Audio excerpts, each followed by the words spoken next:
Have you ever wanted to become stronger? Maybe you believe that strength is something reserved for gigantic, fitness-crazed individuals who throw kegs over walls and pull trucks with their teeth.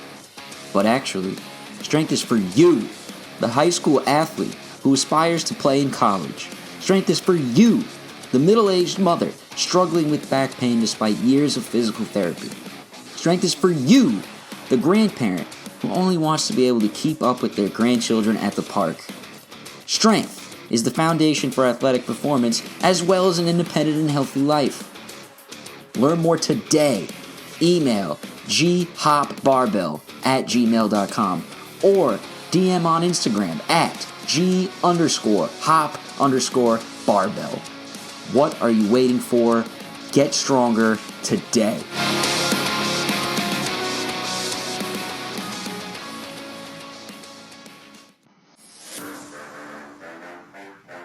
The Knicks are back.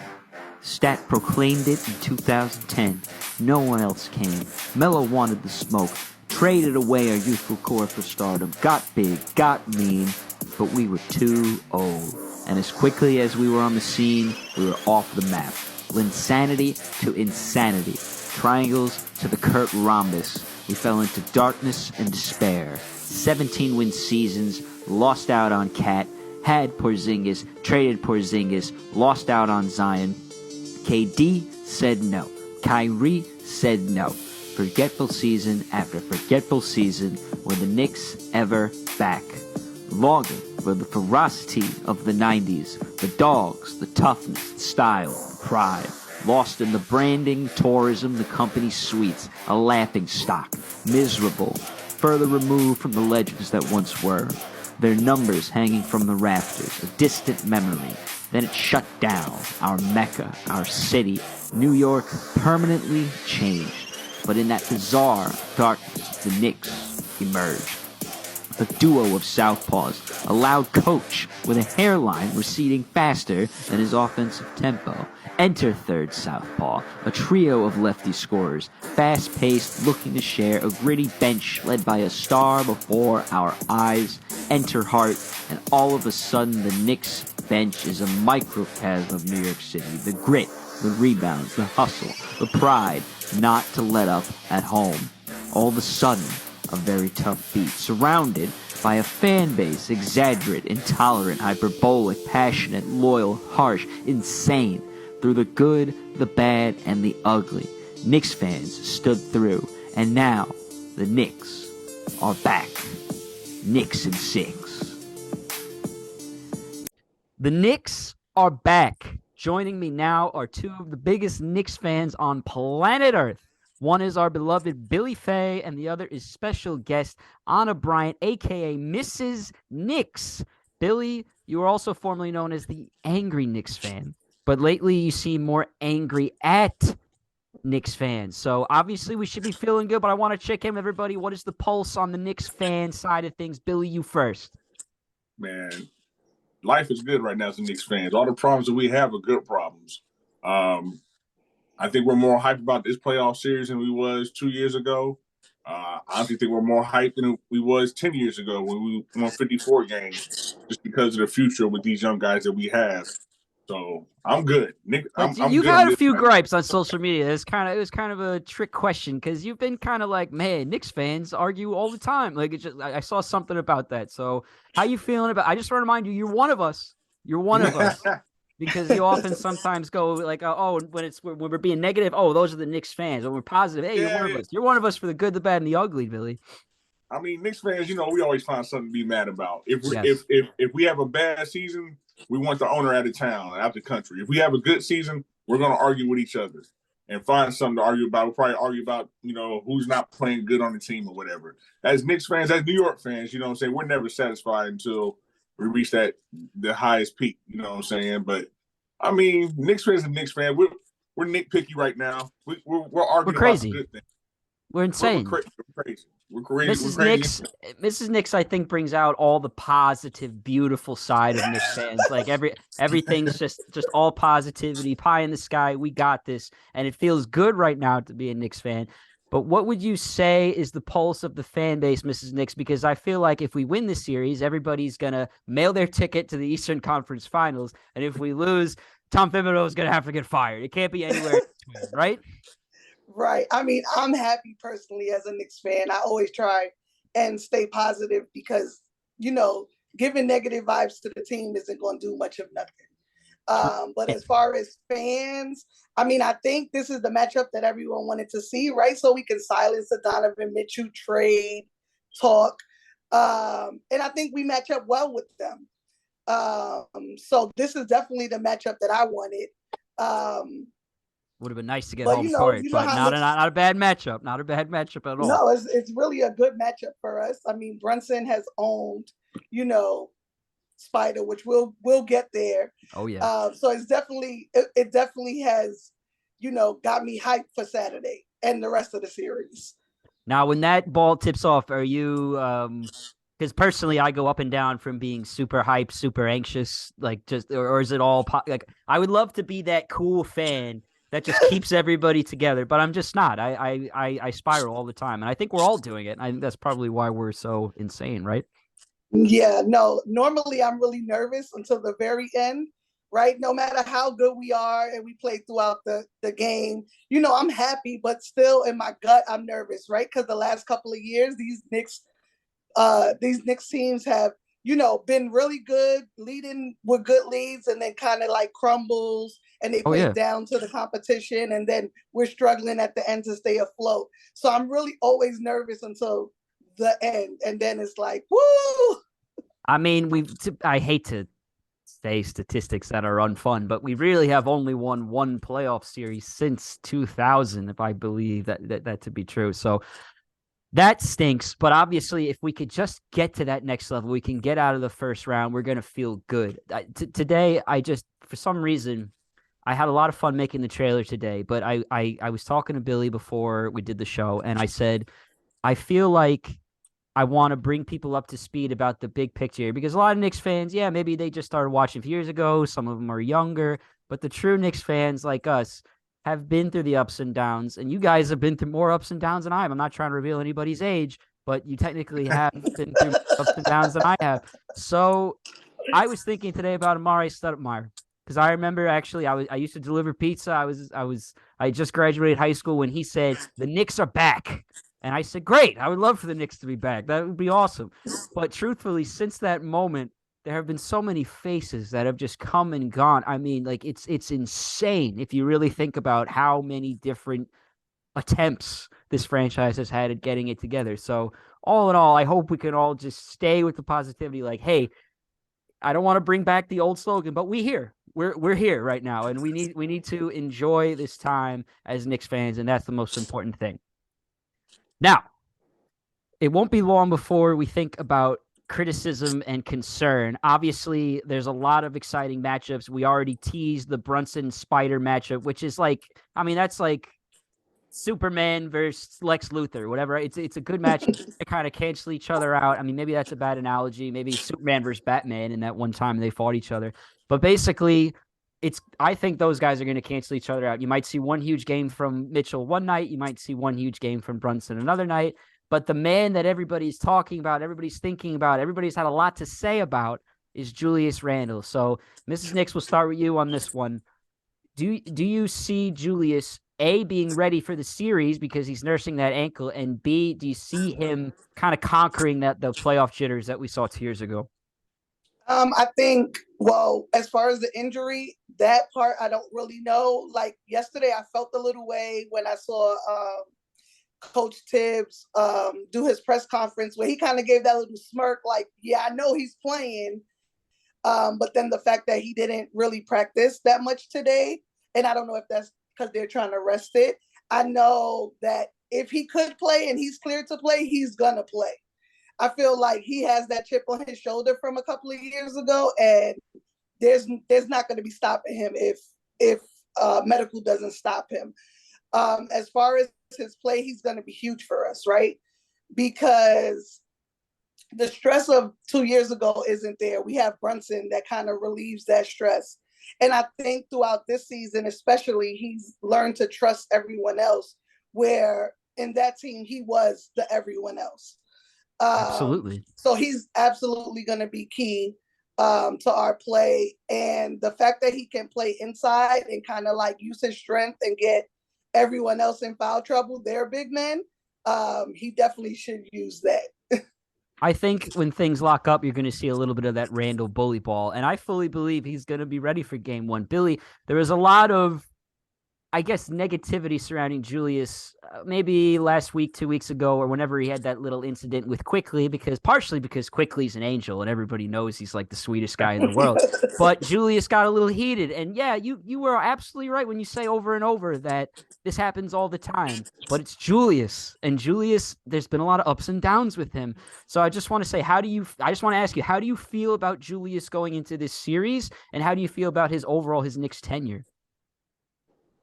First, I'll touch on going into the series. I think it's like two sides of the coin, especially, what Anna spoke about, Tibbs' press conference. I think a lot of it has to do with gamesmanship, trying to keep Cleveland on their toes, you know what I'm saying? Prepare without them, prepare with them, And like, I agree 100%. If Julius is 75%, he's going to go. Mm-hmm. I mostly thought, I know he twisted his ankle real bad, but the rest probably helped him mentally as well, as far as physically, because he was drained, man. He did everything. He played every game up until that point. He was like one of the league leaders in minutes. He just gave it his all, and he's a total different person than he was 2 years ago going into that series. Remember that time, fans weren't even in the building until the playoffs started. So now it's a whole different environment. He knows the feeling, he knows the expectations. And just like Anna said, he trusts his team a lot more now. He has another guy who should have been an all-star, who might be an all-NBA team or most improved player. He has a six-man year candidate now on his squad. He's got a coach of the year now. He's got a great support system. He's got Quentin Grimes, who stepped up. He's got Mr. Robinson and Harden signed. He's got a bench now. We're deep. We're ready to go. I think he does have that chip on his shoulder. He wants to get out there, shut the naysayers up. And as far as Julius Randle's tenure in New York, he's New York. He's got an attitude. Get off me. Get your hands off me. Get out my face. He is that guy. I mean, this is why I was mad about Knicks fans. I ain't gonna lie, Anthony. Yeah, you saw how pissed I was. Yeah. A couple of weeks. This is why I was mad, because for the last 10, 15 years of agony that we've been going through, we're like, oh, I miss the 90s teams. I miss the bully ball. I miss this, I miss that. Now we got a guy. Quickly might have got smacked in the face from a 90s guy, right? Yeah, now we got that guy with an attitude. And I'm like, oh, he shouldn't do that. He shouldn't get in Quickly's face. I get it. Everybody does it. Hell, look at Gobert and Anderson. He didn't punch nobody. Right. You know what I'm saying? Look at Plumlee and Bones Highland. He didn't shove nobody. So, it's all, that team is well connected too, man. They hang out on when they're off the court. And I think a lot of credit doesn't go to the coaching staff, aka Johnny Bryant. Johnny Bryant, he is the glue that keeps that team together, man. So I'm hyped, man. I mean, I wish today was Saturday. I'm ready to go. I love it, Billy. And you're so right about Julius. I mean, he is New York. I mean, I always quote that Clint Eastwood movie, The Good, the Bad, and the Ugly. That is Julius. And he, for better or worse, is us. And I love Julius. I'm a huge fan of his. But obviously, he is his own worst enemy. And we've seen it at times where he gets wrapped up on a call that has nothing to do with him. Or I think the real root of it is he wants the same respect that other all-stars in the NBA get. And when he doesn't get the calls, he sometimes loses it. He's got to understand the playoffs, they're going to swallow their whistles. I mean, it's going to get physical and it's going to get really, really tough. And I think that flustered him the first time he was in the playoffs with Atlanta, especially Trae Young being a jerk. So I'm hopeful that he can just keep it together, keep his cool, and just like, Julius, you're double team. You got Quentin Grimes right there. You have a great connection passing the ball to Quentin Grimes. It's actually insane. Out of all the catches and shots, Quentin Grimes prefers Julius Randle the most because he just has the sense when he's getting doubled that, hey, let me bail you out. And as long as Julius keeps that team attitude, there will be nothing but respect for him among Knicks fans. So I hinted at it a little bit, Mrs. Nix, the Brunson versus Mitchell matchup. But the thing is, we haven't seen the Cavs and the Knicks both at full strength. And obviously, when the teams are at full strength, that will affect the individual matchups where you have some bigger guys in the paint, some more, isolation play, perhaps. Who do you think is better overall? I mean, I think I know who we're going to say, but in terms of Jalen Brunson and Donovan Mitchell, who do you think is going to win this matchup in this series? I'm going with Brunson all the way. I like it. No ifs, buts, maybes. I'm going with him all the way. I mean, we saw what he did when he was in Dallas against Cleveland, right? We saw his, in-season matchups with him. When Donovan Mitchell was going off on us last game, Brunson said, "Oh no, not against my team," and had that was incredible. You know what I'm saying? Mm-hmm. So I definitely think we're going to win that one-on-one matchup. That's so if you think about the chain effect, I mean, Mitch was a little sassy with the media lately, and he's had an up and down relationship with the media, especially how he goes about on social media. But he was like, dude, we got 3 bigs. We're straight. So I love Mitch. I love his personality. But do you think that we win the size battle? Because I don't even know if we saw much of Robin Lopez in most of these matchups against the Cavaliers, but obviously he's another added big man on the bench. And in the playoffs, it's all about who has the fouls to give. And I think we're going to see a lot of Jericho Sims and Hardenstein. You're going to see 3 bigs on the floor. So we know Brunson. Yeah, Brunson's going to win the Mitchell matchup. Whatever. If Mitchell might have one 50-point game, the Garden, whatever. As long as we win, nobody cares, right? But who's going to win the bigs matchup, Billy? What do you think there? Man, I'm not going to lie. That's going to be tough because both teams play their bigs different. Like Cleveland, they'll play their bigs at the same time. They have Mobley and Jared Allen on the court at the same time. As of us, we play by committee, And this is where Tibbs comes into play because he has to outcoach Bickerstaff. R.J. Barry, Brunson, Grimes, them guys go to the hole and get the calls from the refs. Get them guys in foul trouble because we are the deeper team. So when it comes to the bigs, I think it all depends on how the game flow is. Honestly, of course I want to say us, but yeah, honestly, we'll say us for everything. It's a Knicks hype show for crying out loud. But I love your take because you're right. It's going to be tough. And Mitchell, obviously, at the free throw line, not exactly something we love to see. And when he gets in foul trouble, it can get a little dicey. Yeah. I think one main thing is regardless of how big they are, they're not a good rebounding team.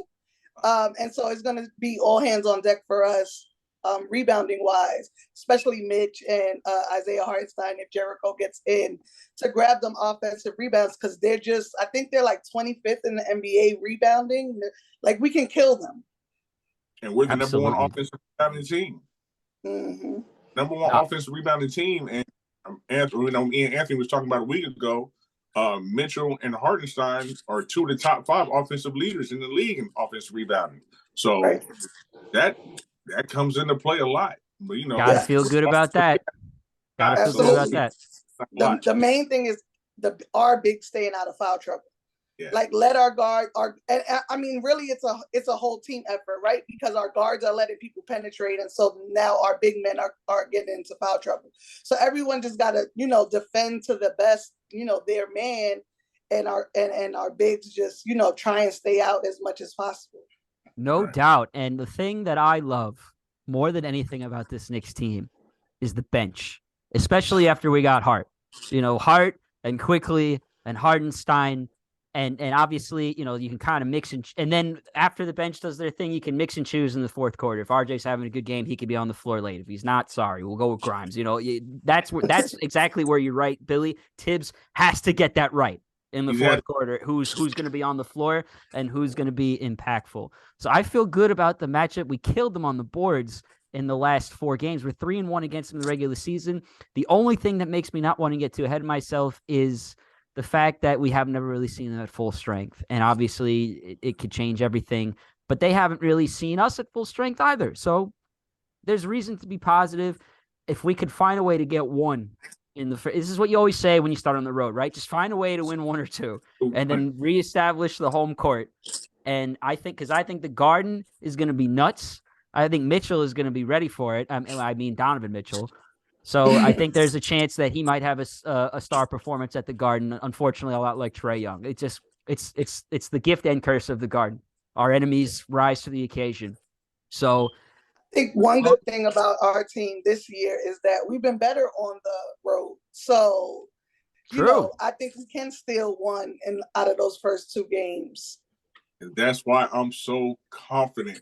24 games on the road we won. I ain't talking about we didn't win 20 games in Houston or San Antonio. We went to Lions dens and won games multiple times. We won twice in Boston, won twice in Cleveland. Yeah, we won in Philly. You know what I'm saying? So we're legit. Man, is it tip off? Is it time for tip off? I know, and everyone's just going to assume we're crazy Knicks fans, but I agree with you. We have seen it, especially after the Nets. The Nets were our kryptonite. They killed us back when they were the Durant Nets, and now that that's broken up, it sort of makes you think there's a really good chance that if we could somehow get out of this series, and this is probably the toughest matchup out of all the others that we're seeing in the Eastern Conference. I mean, we could pretty much guarantee. I would pretty much guarantee personally that Philly, Boston, and Milwaukee all advance. The Knicks will probably be, in my opinion, the only lower seed that advances, and it's a 5 and a 4. So, what does that mean? Nothing. Right. So I think and that makes me excited because we've had good games against the Celtics. The Bucks obviously are a force with Giannis, but if you're playing them, you're probably in the Eastern Conference Finals, so you can't really be too mad. I'm just so. You're shaking. And this is why I'm so hyped, man, and so encouraged by this team. It's just because we've answered almost every call this year. When Julius was out, we won 5 straight. When Brunson was out, we was continuing on that long winning streak and ended up winning 9 in a row with the last 2 he didn't play or whatever. We went out west. We lost the first 2 games. We know we could have played better against Sacramento. Julius had one of his little meltdowns or whatever against the Clippers, but we answered the call with the last 2 wins against the Lakers and who we play after that? Portland. When Deuce went high. So, and that's just another example of another guy off the bench. So it's Tibbs just can't get out coached because it's not many relevant coaches or experienced coaches in the Eastern Conference who's been there before. You got Doc Rivers. You got Mike Budenholzer. You got Tibbs. That's it. I mean, I know it's Boston, but you got Joe Mazzulla. I mean, I know first-year coaches have won before, but still. Right. I'm not really Philly, not really scared of Doc Rivers because they don't get out the first round. I think he's on the second round. I think he's gone anyway. So I just think, this is a great time for us to get to the second round. That's also going to attract guys to come to New York in the offseason. Yes. And that's the main thing because that's another, shadow that's been over our head for years. It's only been about 20 years since somebody got psyched to come here, really. I mean, a big name, right? I mean, Brunson and Randall were the 2 names that, when they signed here, they were reasonable names, but you never imagined that they would be as good as they are now. I didn't, at least. They were the first 2 names. Like when Randall was a free agent, he signed it midnight 01 to New York. Yeah. As a New Yorker, I'm like, that's not a good sign. Right. when Brunson signed, hell, he was still in the Western Conference Finals with Dallas. I was wrong. I was absolutely wrong. It was a great, go on record saying I was wrong. Yeah, I think, man, this is going to be the most intriguing first round series of the whole playoffs. No doubt. And I agree with you. I mean, Mrs. Knicks, I want to get your take on Tibbs. Obviously, I'm going to be really honest. After the Mavericks game this year where Luka got that insane offensive rebound and we were up 30 points with 5 seconds left and obviously I'm exaggerating, but it felt like it. After that loss, I said, I don't know if Tibbs comes back from this. It entered my mind because at that point it was December. The Knicks we're good, we're bad, we win, we lose. It was we were sort of dragging our feet. And then right after that, they got it together and they got that winning streak. Obviously, I think Tibbs benefits from a young group. They've had a great front office in terms of all the decisions. They've almost seemed too frugal at times, but as a result, they've become very, very young. Probably not by choice, probably because nobody really wants to come here. But Mrs. Knicks, Tibbs, does he need to win this series to rectify his career? Because we know the one thing missing in his career is the ring. I mean, we want that, right? That's our goal. Mm-hmm. But all those years in I Chicago. don't know that this. Yeah. I don't know that this series, these playoffs, I don't know what it will do for him. I honestly don't know. I've had my ups and downs with feelings towards him because, like you, with that Mavs game, I just was like, I'm over it, And then even down the stretch, like some of the decisions he's made, you're like, well, why did he do that? Some games, the bench, they reignite us. They take the lead in games, and then he benches them, and I'm just like, but why? Like, why mess up the flow? There's been times where he sat Randall too long. I think there was a game a couple of weeks ago where Randall was like on fire, and then he benched him to give him some rest, but I feel like he gave him a little too much rest. So then when he came in, it was done. Same thing he did with IQ at one point. I'm hoping to, we hope for the best as fans. We want to get out that first round, but I agree with y'all. Like, this series and the playoffs in general are going to be based off of his decisions. And would you say his job is at stake? I'm so sorry to interrupt you, but I want to make sure I also ask this. Do you think his job's at stake? It's possible, right? I mean, it depends what happens. It really, to me, does depend on what happens. I've always felt, and I never really expressed it out to anyone, like he was just kind of like a medium, like to kind of get the team together, and then we'll move on to a younger Johnny Bryant type coach. Or Mr. Brunson. My opinion, Eddie Brunson. Why not, right? Go ahead. Sorry. Only because I felt like he didn't know how to play with young players. Like, his decisions with young players were just outrageous. Luckily, because we have workhorses, it's worked out for us this season. But I think if we don't make a little bit of noise, I think, he might be gone. Yeah, I mean, for so long, we saw so many Knicks fans complain, free Obi Toppin, you're playing Julius 48 minutes a night, and Obi's getting 10 minutes. And, truthfully, the one thing I like about Tibbs is he's very consistent. Sometimes, his mid-game hunches in terms of who plays more minutes, I don't understand it. Nobody really understands it.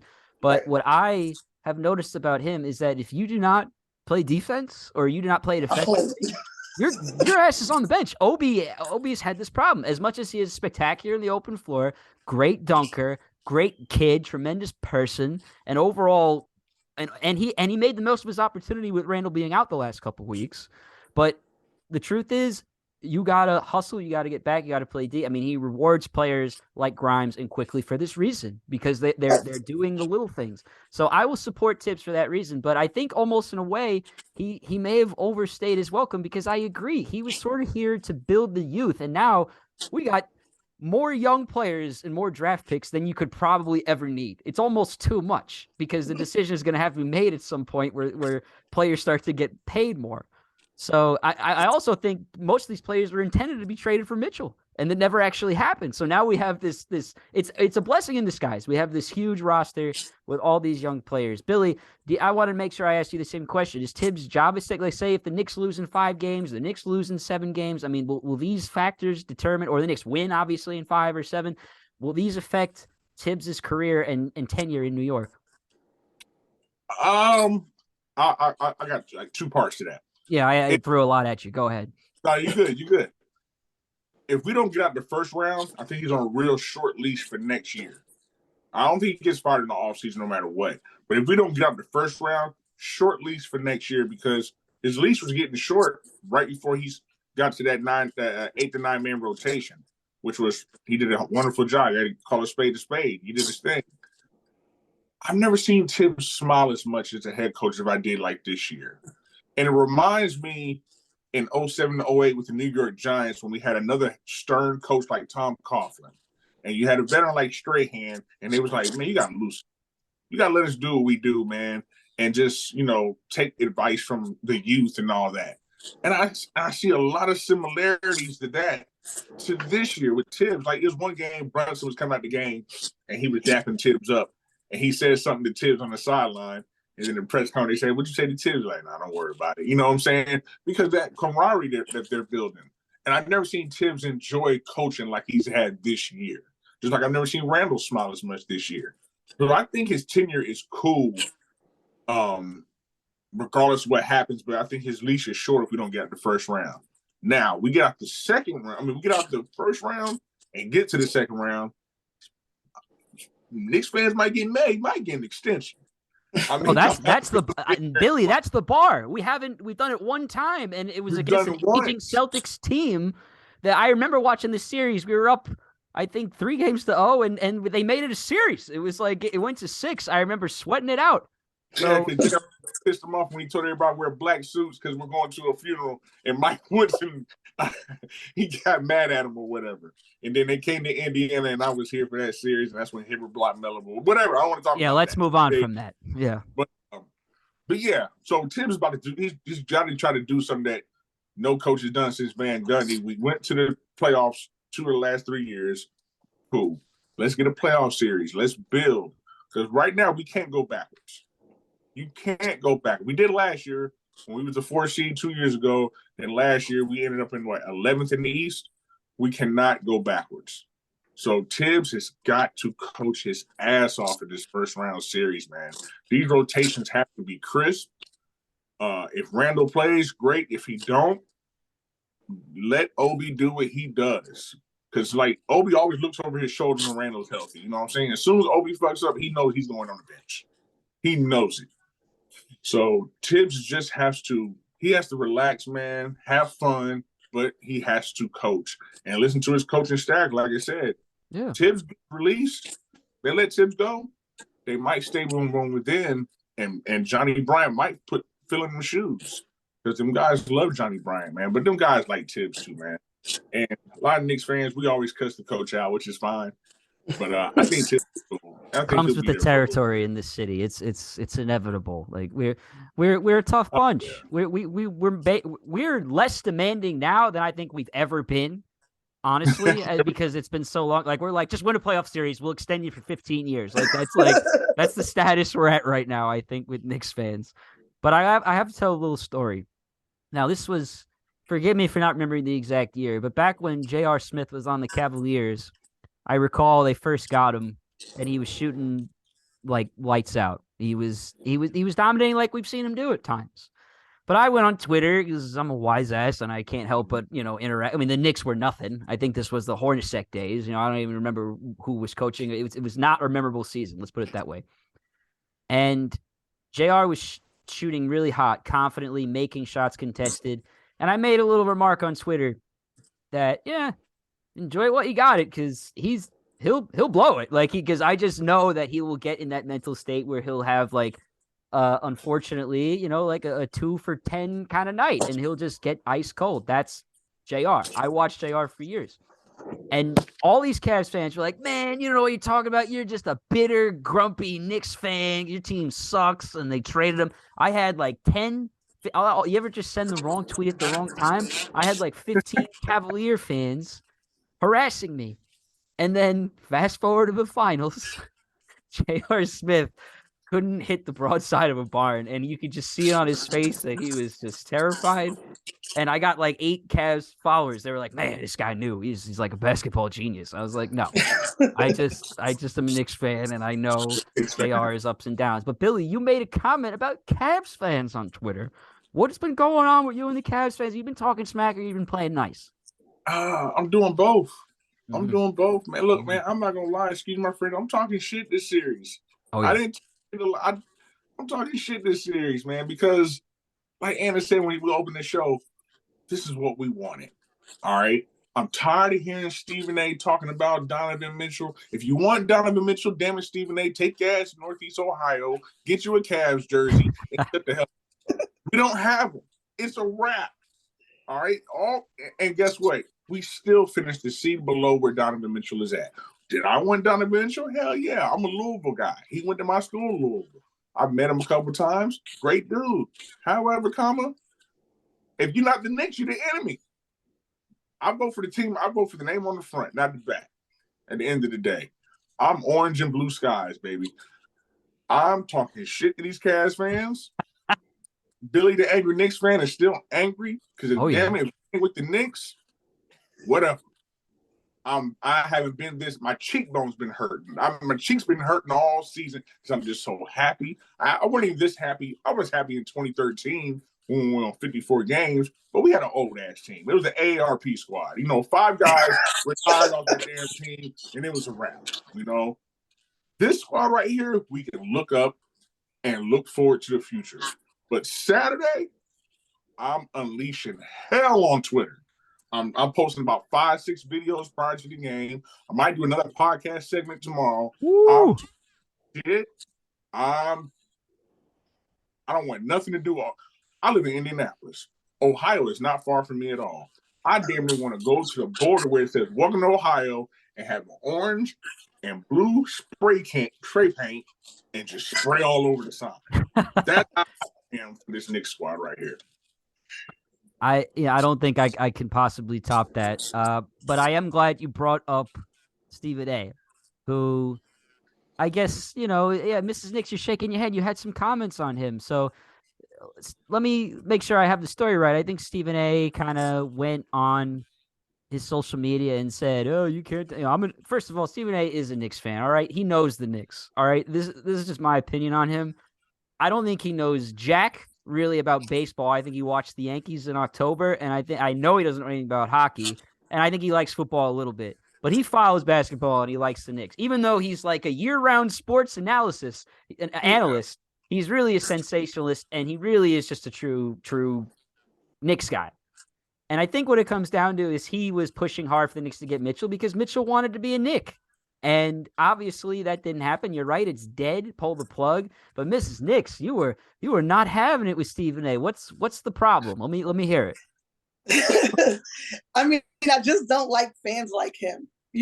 I've been a fan since, I don't know, I can't even remember. My mom was a Knicks fan. My grandfather was a Knicks fan. The Knicks were the only things we can watch on TV during the NBA season growing up. I remember, as a kid growing up, watching it on MSG, listen to Clyde because he used to be on the radio. We used to listen to him commentate on the radio. And so for me, being a Knicks fan is about being loyal, right? And I get it, you're on ESPN, but the way he talked so much crap about the Knicks, you can say you're a Knicks fan, but you can't say you're a diehard Knicks fan. You can't say you're a loyal Knicks fan. Did we all want Donovan Mitchell? Of course. Did he want to be a Knick? Of course. But it didn't happen. Blame Danny Ainge. I mean, the guy was a real stickler the whole time, the whole summer. It didn't happen. And so you move on from it. Like Billy said, it's about the name on the front of the jersey, not on the back, right?